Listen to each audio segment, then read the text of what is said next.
Well, this is not at all surprising coming from Trudeau. I mean, we all know about his love of authoritarianism, There's a level of admiration I actually have for China. his love of virtue signaling, I'm going to keep saying loud and clearly that I am a feminist. and his lack of concern for the consequences of his authoritarian virtue signaling decisions. You'll forgive me if I don't think about monetary policy. And this one really is a doozy. He's really outdone himself here. Trudeau Liberals moved to ban sales of all gas-powered vehicles by 2035. Under the regulations, 20% of new vehicles sold in Canada would have to be EVs by 2026. Not very far away, with that number increasing incrementally to 100% by 2035. Yeah, this is actually crazy, and again, it's no surprise, not coming from Trudeau. On Wednesday, the Trudeau Liberals moved one step closer to mandating the sale of electric vehicles, proposing regulations that would require auto dealers to ensure that an increasing number of EVs are sold each year. First off, how on earth does that work? Forcing auto dealers to sell a prescribed number of EVs? What if people don't want them? I mean, you can offer better deals on them, but then also the auto dealers still have to make money. This is typically not thought out. The move was spearheaded by Environment Minister Stephen Guilbeault, who claimed that EVs, which cost more than their traditional gas counterparts, would actually, quote, make life more affordable for families across the country. Now, Stephen Guilbeault is lying there. And actually, let me show you a picture of Stephen Guilbeault here. Being arrested. Yes, that's him. That's actually Canada's Environment Minister. He is a radical climate activist. I guess maybe Trudeau thinks that makes him look cool or something. I don't know.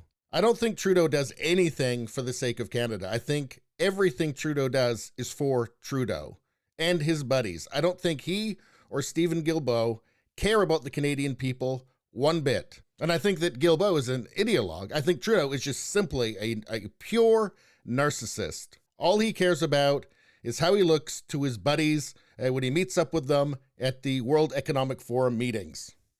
And of course, this does seem like an awful idea, and surprisingly, in fact, it's such a bad idea that even the Globe and Mail has criticized it.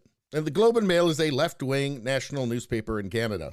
And maybe this is just a case of, even a stop clock is right twice a day. I don't know, but they got it right on this one.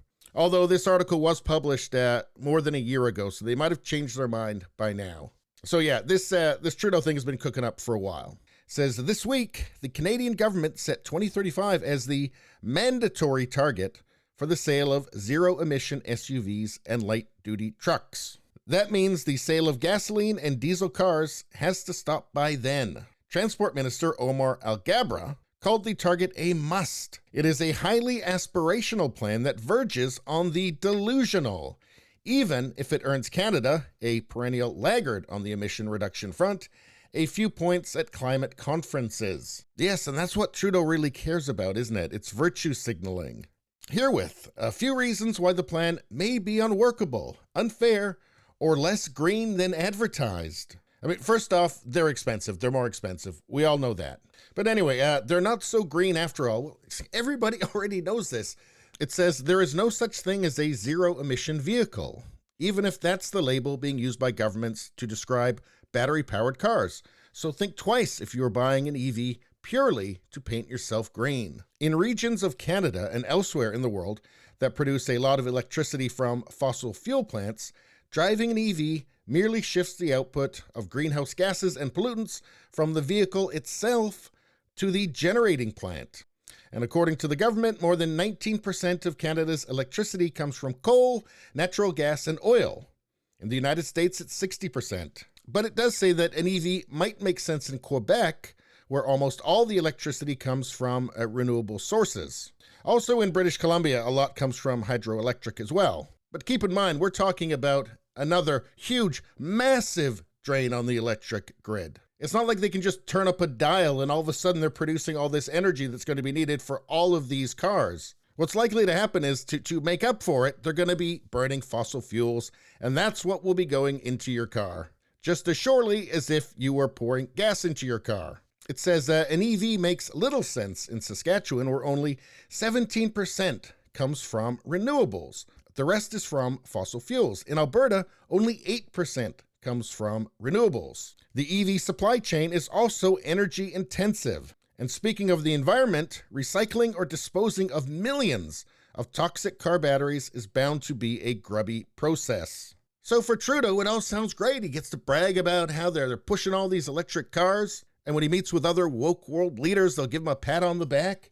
But it's a lot more complicated. Because, stuff like this happens in Canada. Here's 345,000 without power in Quebec. Yeah, in -20, -30, that battery ain't going to last very long, I'm afraid. So with things already terrible, without transportation, you're looking at just a total shutdown of society. You start to see how dangerous these crazy virtue signaling plans of Trudeau are.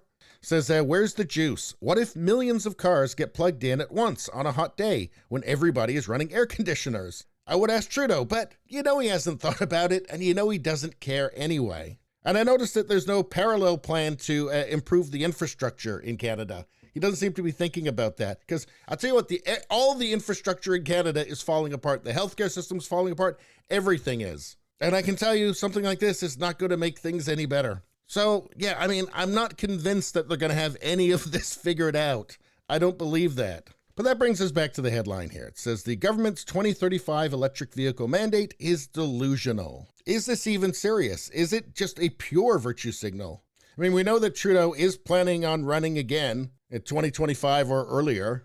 And does he just think, well, all my other virtue signals worked? This one will too. But I have to think, even amongst the hardcore liberal voter, there has to be a decent chunk of them that looks at this and goes, that's too far. Because, just virtue signaling is one thing, but suffering consequences from virtue signaling, that's another. And with a plan like this, I have to wonder how many people would still be willing to follow Trudeau off the cliff. Anyway, please subscribe, like, and share. Sharing really helps me out. I thank you for that. I will see you next time.